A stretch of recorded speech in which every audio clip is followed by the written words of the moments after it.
पैसे से हम सुख सुविधाएं और ऐश्वर्य भोग विलास के तमाम संसाधन जुटा सकते हैं, लेकिन हम पैसे से सुख नहीं कर सकते, पैसे से हम आरोग्य की प्राप्ति नहीं कर सकते। ऐसा ही सच्चा वृतांत, एक सच्ची प्रेरणादायक और एक बड़ी रोचक कहानी आपके सामने, रोचक एक सच्ची एक कहानी आपके सामने रख रहा हूँ। वो 150 साल जीने के सपने देखता था, 150 साल जीने की महत्वाकांक्षा पाल रखी थी और मौत को और उम्र को बिल्कुल रोकना चाहता था अपने ऐश्वर्य और सुख सुविधाएं, भोग विलास और अपार अकूत धन दौलत के माध्यम से, लेकिन वो नाकामयाब रहा।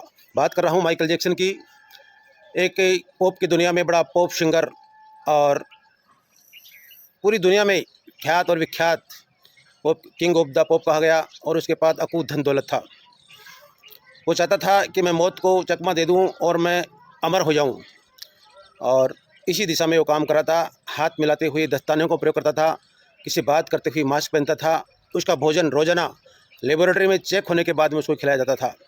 उसकी रोज़ाना 12 डॉक्टर्स की टीम उसने घर पे रख रखी थी, जो उसका रोज़ाना नाखून से लेकर के सिर के बाल तक उसका रोज़ाना चेकअप करती थी कि कहीं कोई रोग तो ना हो जाए। उसने अपने माँ बाप को, अपने काले माँ बाप को त्याग दिया था, काले दोस्तों को त्याग दिया था, और उसने प्लास्टिक सर्जरी करवा करके गोरा बन गया था, और अपने गोरे दोस्तों से उसे ताल्लुकात हो गए थे। एक अलग दुनिया, अलग जहान में जी रहा था कि मौत को मैं चकमा दे दूंगा।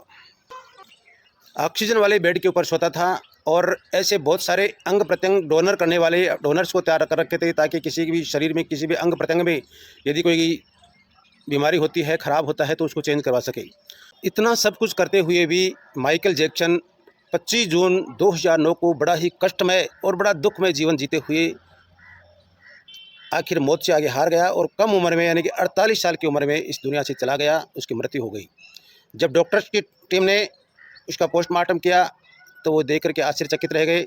उसके रोम रोम में उसके अंग प्रत्यंग जर्जर हो चुके थे, उसकी हड्डियां गल चुकी थी, और जगह जगह से वो खंडित हो चुकी थी। इतना कष्टमय जीवन जिया। उसके शरीर पर हजारों अनगिनत सुई के निशान थे, क्योंकि जो प्लास्टिक सर्जरी उसने करवाई थी, उसके साइड इफ़ेक्ट को रोकने के लिए, उसके दर्द को रोकने के लिए उसने दर्द निवारक इंजेक्शन लिए थे और बहुत सारी एंटीबायोटिक्स का प्रयोग किया था। तो मेरे दोस्त, मैं कहना यह चाहता हूँ कि हम पैसे से, धन दौलत से, ऐश्वर्य के संसाधनों से हम सुखमय जीवन जी नहीं सकते। हमें प्रकृति के साथ जुड़ना होगा, प्रकृति से खिलवाड़ नहीं करना होगा। जो ईश्वर ने हमें दे रखा है, रंग रूप जैसा भी है, उसको हम मानते हुए, स्वीकार करते हुए इस दिशा में काम कर